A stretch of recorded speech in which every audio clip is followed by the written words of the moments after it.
Vamos a hacer una oración para preparar y para la palabra de hoy, para que el Señor ilumine nuestras mentes, para que el Señor prepare nuestros corazones y para que el Señor ayude al predicador a explicar bien la palabra.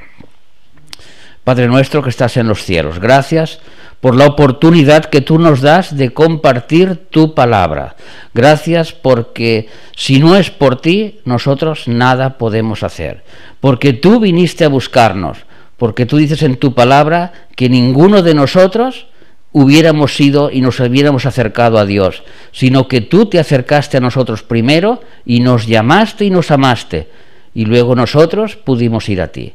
Así, Señor, con esta palabra que tú envías a tu pueblo, a tu iglesia, a los familiares, a los que todavía no han entregado su vida a Cristo, te pedimos que esa palabra llegue en buen terreno, en un terreno fértil, en un corazón preparado para escuchar la palabra y para dar fruto y fruto en abundancia.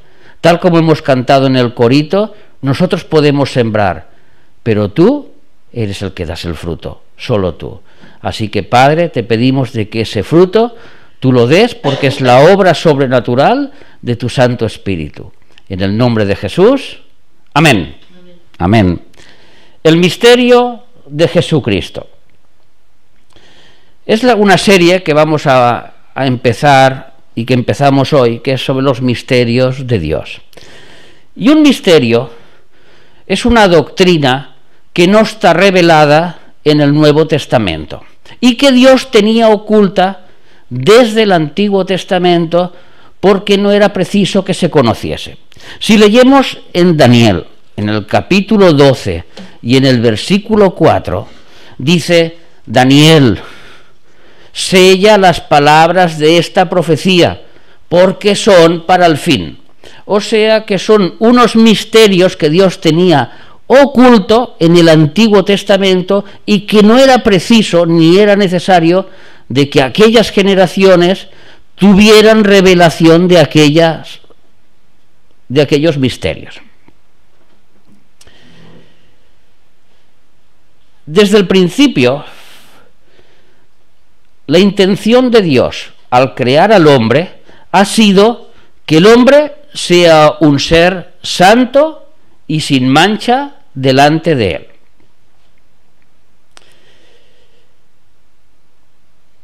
Dios es un Dios eterno, y entonces, bajo su eternidad, Él, cuando creó la vida, creó una vida eterna. Esta vida eterna que creó Dios, Él se basó en que Él quería unos seres que le adoraran en espíritu y en verdad, tal como Jesús se lo manifestó a la samaritana en Juan capítulo 4. Dios no estaba interesado ni en apariencias, ni en hipocresías, sino en la sinceridad de corazón y en la espiritualidad eterna del ser humano. Pero todos sabemos que este ser humano llamado Adán fue pasado por la prueba para ver si su corazón era un corazón conforme a la voluntad de Dios. Y esto es una enseñanza que nos viene a todos, porque todos pasamos por problemas, dificultades, que si pandemias del coronavirus, que si crisis económica, que si enfermedades, que si la familia, todos pasamos por circunstancias. ¿Y por qué lo permite Dios? Para probar nuestro corazón. Para ver si nuestro corazón era de mantequilla como el de Adán, que cuando Eva le dijo: Adán, Adán, come del fruto, Adán enseguida: sí, cariño, da lo mismo lo que diga Dios, yo comeré del fruto. Y todos sabemos lo que pasó, que la comunión perfecta entre el hombre y Dios se rompió. Eso es el pecado. Y eso entró cuando el hombre desobedeció intencionadamente a Dios. Y Dios quiere que su pueblo, que nosotros, estemos sujetos a su voluntad y a su palabra. Este pecado, que no es cualquier cosa, porque este pecado lo destruye todo. Este pecado, imaginaros cómo es de malo, que esta tierra tan preciosa, que salimos al campo, que salimos al mar, que vemos las montañas, el sol, esta preciosidad que vemos, todo se va a ir al lago de fuego por culpa del pecado. Y cuando miramos los cielos y vemos la luna tan hermosa cuando está luna llena, y cuando vemos las estrellas, y cuando vemos los eclipses, y cuando vemos más allá a través de telescopio las galaxias y las bellezas que hay en este universo, todo eso será destruido en el lago de fuego. ¿Y quién tuvo la culpa? El pecado. Eso es para que nosotros entendamos lo corrosivo que es el pecado en el mundo entero. Ahora imaginémonos dentro del ser humano. Y Dios, porque todos sabemos que Dios es un Dios de amor. Y ahora, este Dios de amor, por misericordia, trae juicios por culpa del pecado. No me he equivocado, ni me he vuelto loco. Por amor, trae juicios por culpa del pecado. Y, por ejemplo, el primer acto de misericordia y de amor que hizo Dios fue sacar a Adán del Edén. Eso fue un acto de misericordia. Porque imaginaros que Adán hubiera comido del árbol de la vida y hubiera vivido eternamente en pecado. Nunca podría haber sido perdonado. Fue un acto de misericordia de Dios. Por amor lo arrancó del Edén. Otro acto de misericordia fue maldecir la tierra. ¿Cómo? Maldecir la tierra es un acto de misericordia completamente. Dejó de ser el proveedor del hombre para que ahora el hombre, bajo sus esfuerzos, busque su pan. Y es la única forma en la búsqueda en que nosotros podemos buscar a Dios. Porque dentro de nosotros tenemos esa búsqueda introducida en nuestros corazones. Y eso lo introdujo Dios cuando maldijo todo este planeta. Porque el hombre tenía que salir, cultivar y con su sudor ganarse su alimento. Después, otro acto de misericordia que puso Dios fue el dolor. Sí, lo habéis escuchado bien, el dolor. ¿Por qué el dolor? Porque ahora imaginaros vosotros, cuando él le dijo a Eva que multiplicará los dolores para cuando diera luz, ahora vosotros imaginaros de que os acercáis a una cerilla ardiendo y ponéis la mano y no tenéis sensibilidad. Como por ejemplo le ha pasado a mi hermana con un ictus que le dio hace poco, que perdió la sensibilidad. Y cuando ella tocaba algo quemando, no se daba cuenta. Como no sentía dolor, se estaba destruyendo su propio cuerpo. Así que el dolor no es tan negativo, sino como nosotros nos creemos, sino que es un síntoma que nos dice que algo va mal. Y con el dolor llega el temor, porque como el ser humano no quiere sentir dolor, tiene temor de ese dolor. Y entonces viene el temor, que el temor sí que no es de Dios. El temor es algo que viene de una realidad que nosotros no sabemos si va a acontecer. Yo no sé si voy a tocar esta lámpara y me voy a electrocutar, pero puedo temor de no tocarla. Lo que sí que sé es que si esto fuera una barra de hierro ardiente, yo la tocaría y me quemaría. Y al quemarme siento dolor y me aparto. ¿Veis cómo la misericordia de Dios está en preservar nuestro cuerpo a través del dolor? Si tú te duele una pierna, sabes que algo no va bien en tu pierna. ¿Es correcto? Otro acto de misericordia fue la muerte. Porque el juicio que Dios, digámoslo así, el juicio que Dios emitió por el pecado fue que entrara la muerte en este planeta Tierra. Esto lo vemos cuando cuando Caín mató a Adán, que fue la primera persona que murió, Abel. La primera persona que murió fue Abel. Y bajo esta perspectiva de la muerte es cuando el hombre ve y recibe las primeras consecuencias de este pecado. ¿Quién de todos estos seres humanos no sabe que vamos a morir? Nadie. Todos sabemos que hemos nacido y todos sabemos que pasaremos por una muerte. Justamente ese final de la muerte es el que nuestra conciencia nos hace indagar, nos hace buscar y nos hace, como si dijéramos, intentar religarnos con Dios. Este acto de la muerte es el que nos hace religar con Dios. De ahí surgieron las religiones, de volver a religarnos con Dios, pero no como Dios quería con nosotros, sino como el hombre se cree que puede hacerlo con Dios. De ahí vienen todas las religiones. Otro acto de misericordia se podría decir cuando llegó el diluvio universal y borró Dios a todos los seres humanos del planeta Tierra. ¿Por qué? Si no hubiera hecho este caso, hoy en día no estaríamos todos aquí. Todos hubieran matado entre ellos porque la maldad se había multiplicado en exceso y todos solo pensaban en la maldad. Esto lo podéis encontrar en Génesis capítulo 6. Pero dentro de esta maldad se salvaron 8 personas. Y por la salvación de estas 8 personas, hoy la humanidad entera estamos aquí. Porque si no, no estaríamos aquí. ¿Veis cómo son actos de amor los juicios de Dios? Y tenemos que verlo de esta forma. Y por último, el juicio de Dios que creará contra todo, hemos dicho por consecuencia del pecado, que será que todo será lanzado al fuego, todo será quemado. Y también es un acto de misericordia porque todos aquellos hijos de Dios podrán vivir en una tierra perfecta y en un cielo perfecto que Dios creará después de que esto sea todo destruido.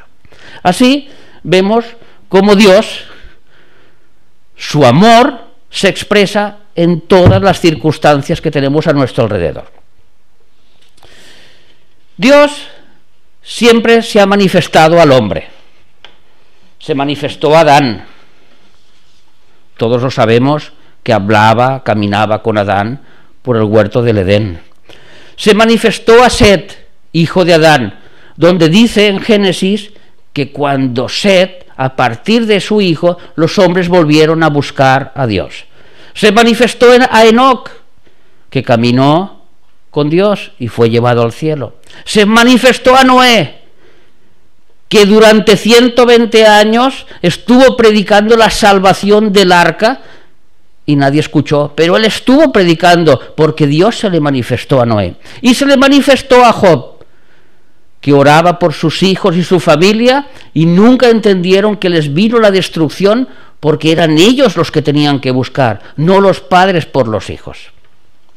Y así se le manifestó a una familia, Abraham, Isaac y Jacob, se le manifestó a un pueblo, para que ese pueblo, mediante la ley y mediante el tabernáculo, mostrara quién es Dios, y se le manifestó a los profetas que hablaban la palabra de Dios. Y este Dios se manifestó al mundo a través del Mesías que vino, que fue Jesucristo, que andó, caminó y predicó durante 3 años. Y se manifestó después por los apóstoles, que predicaron y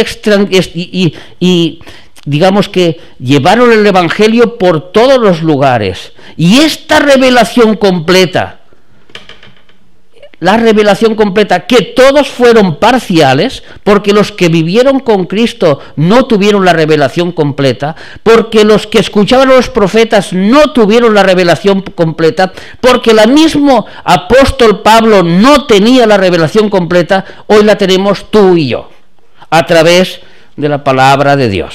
Esta es la revelación completa de Dios para el hombre. Esto es lo que Dios quería que nosotros supiéramos de todo lo que nos importa referente al pasado, al presente y al futuro. Y desde que en Génesis 3:15, con el protoevangelio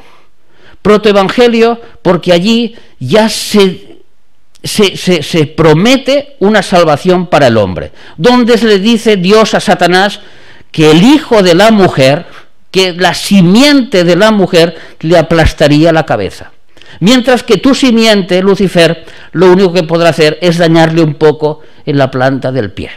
Y desde ese momento hasta que Jesús llegó y se presentó a este pueblo, el misterio de Jesús estuvo oculto durante estos 4000 años de existencia. Ni el pueblo de Dios, ni siquiera los profetas, ni nadie entendió de que Dios mismo vendría a este mundo para salvar a este mundo. Nadie entendió que este Mesías no era un hombre cualquiera, sino que era el mismo Hijo de Dios. Hijo de Dios que ahora sí se manifestaba completamente al hombre. Mirad, mi hermana ha leído unos versículos en 1 de Corintios, capítulo 2, y voy a leer solo 2 versículos, que es del 7 al 8. Vamos a ver. Si Lucifer, si los príncipes, si todos aquellos reinos de maldad hubieran sabido quién era Jesús, no lo hubieran crucificado. Porque en la cruz es donde estuvo la victoria de Jesús. Capítulo 7. Mas hallamos sabiduría de Dios en misterio, la sabiduría oculta, la cual Dios predestinó desde antes de los siglos para nuestra gloria. ¿Cuál es ese misterio? La que ninguno de los príncipes de este siglo conoció, porque si lo hubiesen conocido, si hubiesen sabido que era el Hijo de Dios y que a través de su muerte vendría la salvación de esta humanidad, nunca habrían crucificado al Señor Jesús de gloria. ¿Amén? ¿Lo entendéis? ¿Cómo estaba oculto ese misterio en el Antiguo Testamento? Y ahora ese misterio se revela al hombre. Colosenses capítulo 1, versículo 26 y versículo 27 y 28. Os doy un momento para que lo busquéis. Colosenses está un poquito después de Corintios, uno de los libros pequeños, antes de Hebreos, por medio. Colosenses, después de Efesios. Colosenses, capítulo 1, versículo 26 al 28.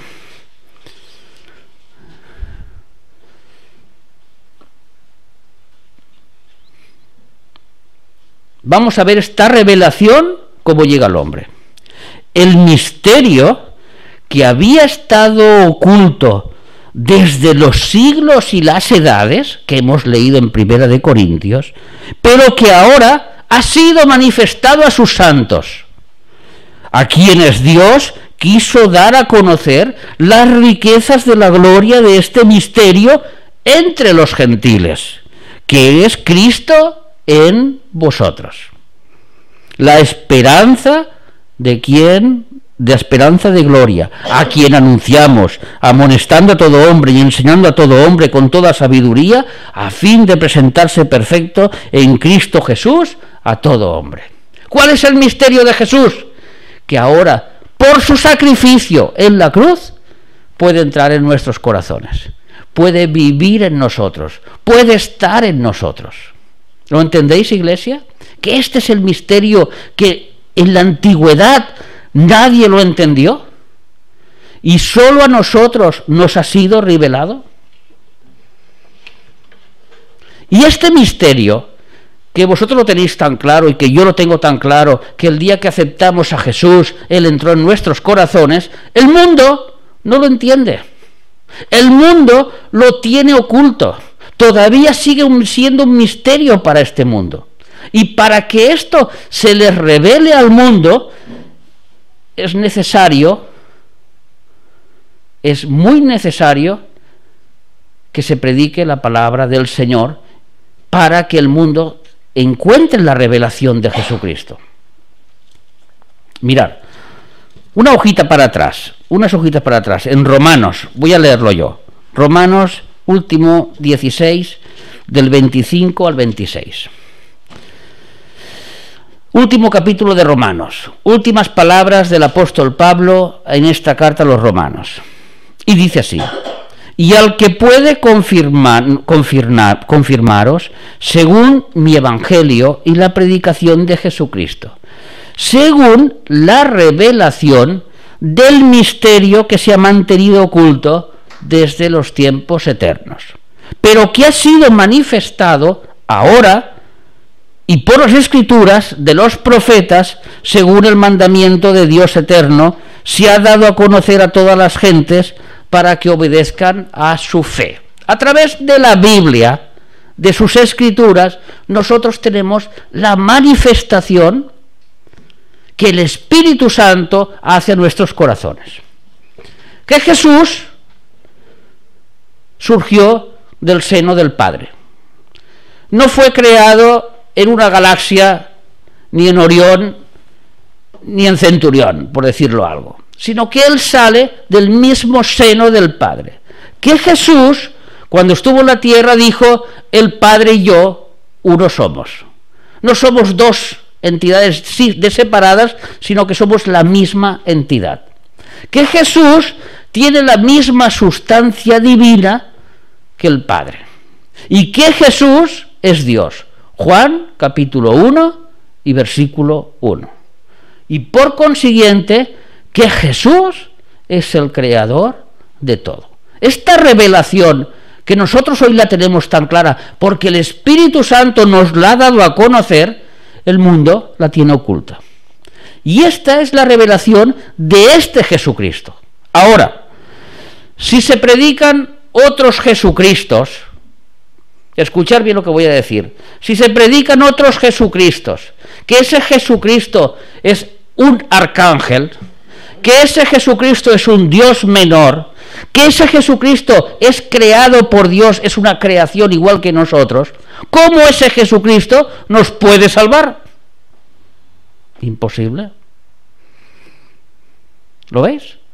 Porque se le puede dar el nombre a Jesucristo y tener fe en un Jesucristo que no es el Jesucristo que el Espíritu Santo quiere revelar a nuestros corazones.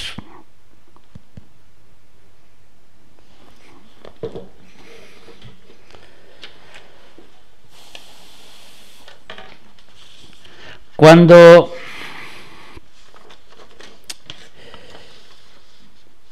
el hombre pecó, Dios ya tenía preparado algo, ya tenía preparada una salvación muchísimo antes. Esto está en Efesios capítulo 1, versículos 3 y 4.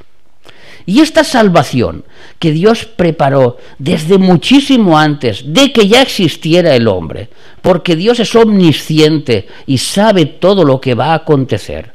Aunque nosotros tengamos libre albedrío, no significa que Dios nos va a obligar a hacer algo, sino que Él sabe cuál va a ser nuestras reacciones.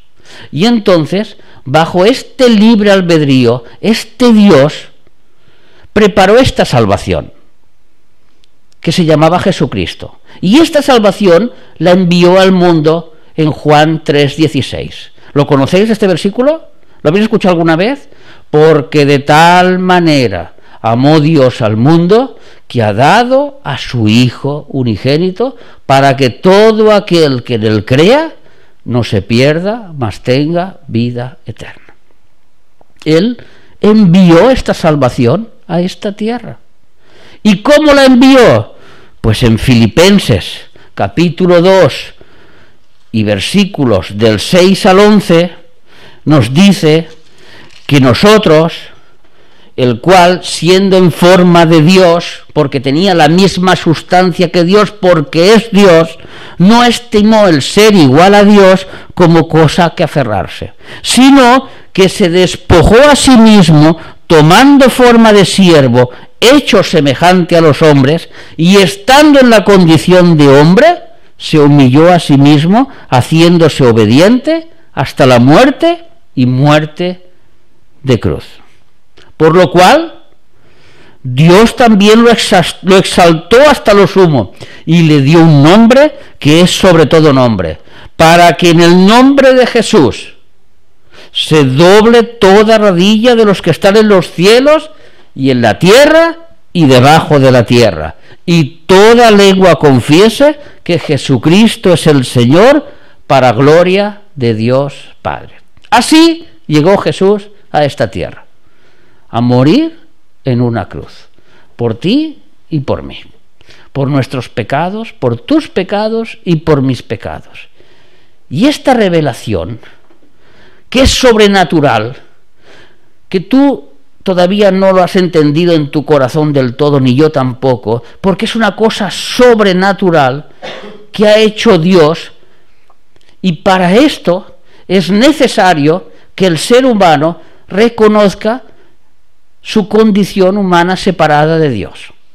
Para eso el Espíritu Santo es el que convence al mundo de pecado. Esa revelación sobrenatural nos hace reconocer que el pecado de nuestras vidas solo nos lleva a la muerte. No hay ningún lugar más a la muerte. Una vez entendido que hay que creer que Dios preparó esta alternativa y que Jesús bajó y nació en una virgen y que cargó toda nuestra culpa en su carne, que resucitó y que está vivo, Hechos capítulo 2, versículo 32, tenemos una herencia, tenemos una vida eterna a partir de esa promesa, a partir de esa revelación que Dios ha hecho en nosotros. Y este plan oculto y secreto, que Dios entraría dentro de nosotros, como hemos leído en Colosenses, se muestra en nosotros a través del Espíritu Santo. Vuelvo a repetir, 1 Corintios capítulo 2 y versículo 10. Mi hermana lo ha leído hace un momento. Lo vuelvo a leer. Pero Dios nos la reveló a nosotros, a los que hemos creído en Él, por el Espíritu. Porque el Espíritu de Dios todo lo escudriña. Ahora, ese misterio de aquel Jesús que estaba preparado desde el seno del Padre para la salvación del mundo y que es el Espíritu el que lo manifiesta al hombre, no es nosotros a través de nuestras obras, ni de nuestras palabras, ni de lo que pensemos, sino es el Espíritu que hace la obra. ¿Qué hemos cantado? ¿Os acordáis el himno que hemos cantado hace un momento? Que dice así, lo voy a buscar. Sembraré la simiente preciosa. Sembraré mientras viva y dejaré el resultado al Señor. ¿A quién vas a dejar el resultado? ¿Quién hace crecer la semilla sino Dios? No es por nuestra forma de vivir que hacemos cambiar a las personas, no es por lo que hablamos. Nosotros sembramos las semillas, sí, a través de nuestra forma de vivir, sí, a través de lo que hablamos, y el Señor es el que hace la obra. Muchos de nosotros tenemos muchos inconversos en nuestras casas, muchos. Les podemos hablar, les podemos predicar, les podemos hacer lo que queramos. Si Dios no se les revela en su corazón, no hay nada que hacer. ¿Lo entendéis eso? ¿Lo entendemos? Mirad.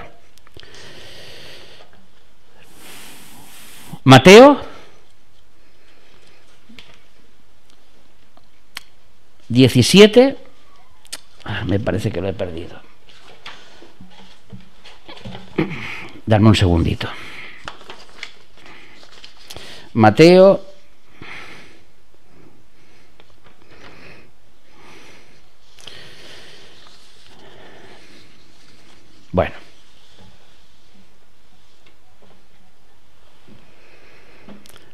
17,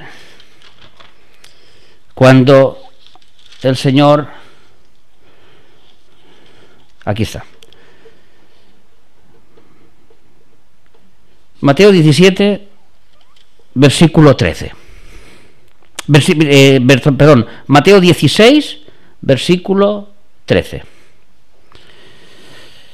Viniendo Jesús a la región de Cesarea de Filipo, preguntó a sus discípulos diciendo: ¿quién dice los hombres que es el Hijo del Hombre?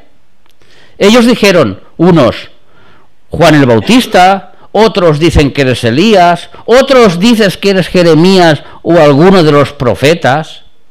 Y entonces Jesús le dijo, ¿y vosotros? ¿Quién decís que soy yo? Y respondió Simón Pedro y dijo, tú eres el Cristo, o sea, el Mesías. Tú eres el Hijo del Dios viviente. A él se le había sido revelado quién era este Jesucristo, que los demás no lo entendían. Entonces le respondió Jesús, bienaventurado, feliz eres Simón, hijo de Jonás, porque no te lo reveló ni carne ni sangre, sino mi Padre que está en los cielos. ¿Lo veis? Cómo esta revelación es sobrenatural de Dios. Y esta revelación sobrenatural de Dios por medio del Espíritu Santo es el que cambia los corazones. Y es el que nos ayuda en nuestra debilidad. Y esta revelación es la que nosotros tenemos que entender para nuestra vida cristiana diaria. ¿No luchamos con los pecados todos los días? ¿Quién no tiene problemas? ¿Quién no tiene debilidades? Dice Juan que todos somos pecadores, y quien diga lo contrario es un mentiroso y hace mentiroso a Dios. Todos tenemos pecados. Si no hemos pensado algo mal, hemos actuado mal, hemos contestado mal, hemos caminado mal, hemos hecho algo mal, algo. Todos luchamos todos los días por los pecados. Quien tiene problemas con tabaco, quien tiene problemas con bebida, quien tiene problemas con mirar a mujeres, quien tiene problemas de robar o de mentir, etcétera, etcétera, etcétera. Aquí santos no hay nadie. Todos venimos de una existencia pasada que Dios nos rescató de esa existencia y nos hizo nueva criatura a través de la revelación de Jesucristo. Y esa revelación de Jesucristo es la que nos tiene que ayudar en nuestro caminar diario. Mirad, Romanos capítulo 8. ¿Cómo nos puede ayudar Dios en esta revelación? ¿Cómo nos puede ayudar Dios en todos nuestros problemas? ¿Cómo nos puede ayudar el Espíritu Santo a vencer todas nuestras luchas, nuestras dificultades? Hablo en contra del pecado, porque lo que es externo, Dios lo prepara para nuestro bien, porque todo es para nuestro bien. Dice Romanos 8:14, porque todos los que son guiados por el Espíritu de Dios, estos son hijos de Dios. ¿Y cómo eres guiado por un Espíritu de Dios? Pues bueno, los que estudiamos en el seminario, hay dos versículos que lo conocemos de memoria, que está en 2 de Timoteo 3:16, porque como no me quiero equivocar, yo la voy a buscar. Dice así, 2 de Timoteo 3:16, toda la Escritura es inspirada por Dios y útil para enseñar, para redarguir, para corregir, para instruir en justicia, a fin de que el hombre de Dios sea perfecto, enteramente preparado para toda buena obra. ¿Y cuál es la buena obra? El caminar nuestra vida. Así que los que son guiados por el Espíritu de Dios es porque leen la Biblia, porque estudian la Biblia, porque la Biblia es su manera de actuar, de vivir y de pensar. ¿Quieres vencer el pecado? ¿Quieres tener poder para ser testigo en tu hogar, ser testigo en tu barrio, ser testigo en tu ciudad?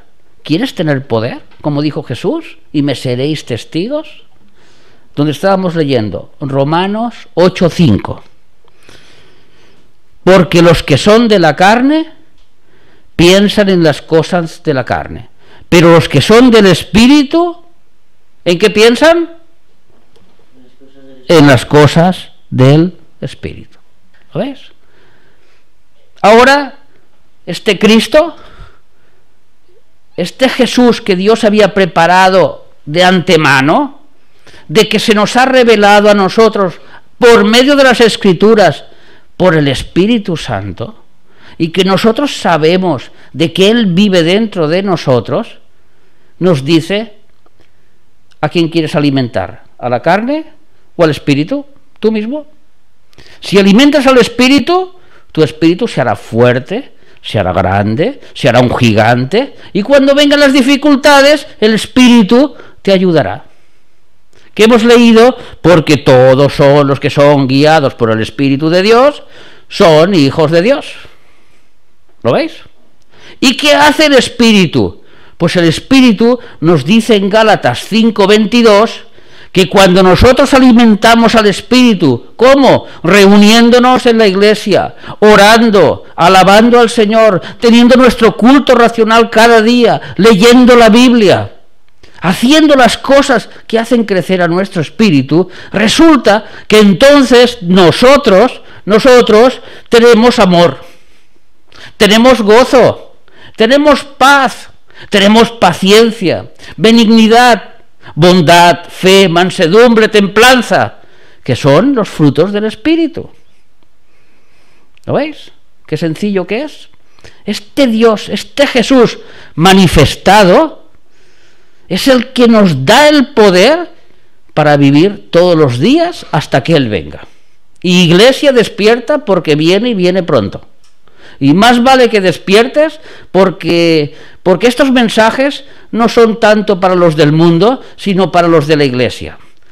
Porque el Señor dijo en Mateo 25, con la parábola de las 10 vírgenes, que despertó a las vírgenes, no al mundo. El mundo ya estaba perdido. Dice que la luz vino al mundo, pero el mundo amaba más las tinieblas que la luz, porque sus obras eran malas. Juan 1. Y esta luz que vino al mundo, que era Dios, se hizo carne. Y todos aquellos que lo aceptamos, nos dio la potestad de ser hechos hijos de Dios. Y hoy tú tienes esta oportunidad. Y hoy tú tienes esta oportunidad de pedirle perdón a Dios. Si tu vida no ha sido guiada por el Espíritu Santo, realmente, si tú te das cuenta de que tu vida no ha sido guiada por la palabra de Dios, sino por habladurías, por religiones, por palabras de hombres que han llevado tu vida, pero no te has tú no te has hecho firme en la palabra de Dios. Tú puedes pedirle perdón al Señor y hoy recibir a Cristo en tu corazón. Y entender que aunque tú llevabas un camino que tú te creías que era bueno, porque yo no hacía daño a nadie, porque yo hacía lo que a mí me daba la gana sin perjudicar a nadie, ese camino te lleva al infierno. Porque dice la Biblia, dice Dios, que solo hay un mediador entre Dios y el hombre, que es Jesucristo. Y Jesucristo está allí, no está allí. Entonces tú tienes que darte la vuelta y caminar de cara a Jesucristo. Y cuando caminas de cara a Jesucristo y reconoces bajo su luz, amarás a Dios sobre todas las cosas. Esa es la luz de Dios.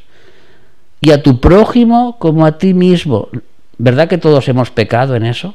¿Ves cómo todos estamos destituidos de la gloria de Dios? Entonces, si tú ves que Jesús es la luz verdadera, es el momento de arrepentirte y aceptarlo en tu corazón y ser hecho hijo de Dios. Y vosotros, hermanos, igual que yo, si nosotros no estamos 100% entregados a Cristo, todavía tenemos tiempo. Todavía nos quedan días. Cuando Cristo a las 10 vírgenes les empezó y se gritó que viene el novio, las novias se levantaron, se vistieron, prepararon su lámpara. Y yo os hago una pregunta: cuando una novia se va a casar, ¿en cuánto rato se viste? ¿En 2 minutos o en 3 días? Pues necesita muchas horas, ¿verdad que sí? Pues esas horas son las que todavía tenemos de tiempo para ponernos en paz con Dios. Todavía tenemos tiempo de que nuestras lámparas se llenen de aceite con la palabra de Dios, obedeciendo la palabra de Dios. Así que vamos a hacer una oración, hermanos. Padre, reconozco que soy pecador. Reconozco que mi camino no me lleva a ningún lado. Tal como dice tu palabra, yo creía que mis caminos me iban por buen lugar, pero luego me di cuenta que son caminos de muerte. Y ahora entiendo que Jesús es el único que me puede otra vez unir contigo. Que Jesús es el único que puede transformar verdaderamente mi vida. Y te pido que esa revelación de Jesucristo llegue a mi corazón, a través de tu Santo Espíritu, y nazca en mi corazón, y yo sea una nueva criatura, y ahora mi manera de vivir sea otra diferente, porque soy una nueva criatura, porque esa revelación ha entrado en mi corazón y lo entiendo, que Jesús es Dios, que Jesús murió en una cruz para que por sus llagas yo esté curado. Y ahora, Señor, te pido que tú entres en mi corazón y te acepto como mi Señor y mi Salvador. Padre, a todos los que han hecho esta oración y a todos mis hermanos, Señor, fortalécenos en la fe. Que tu Santo Espíritu nos guíe cada día a estudiar más, a leer más, a concentrarnos más y a entregarnos más a ti. Porque tú quieres más de nosotros. Dices, sed llenos del Espíritu Santo. Y para ser llenos del Espíritu Santo necesito vaciarme de mí. Cuanto más me vacío de mí, más se llena el Espíritu Santo. Y así, Señor, poder esperar tu llegada, que va a ser en breve. En el nombre de Jesús, amén. Amén. Amén, hermanos. Y llegó el momento esperado de la ofrenda. Muchas gracias a todos. Espero que el Señor ilumine vuestras mentes y se revele a vuestros corazones, y también entendáis que en la ofrenda estamos sirviendo al Señor.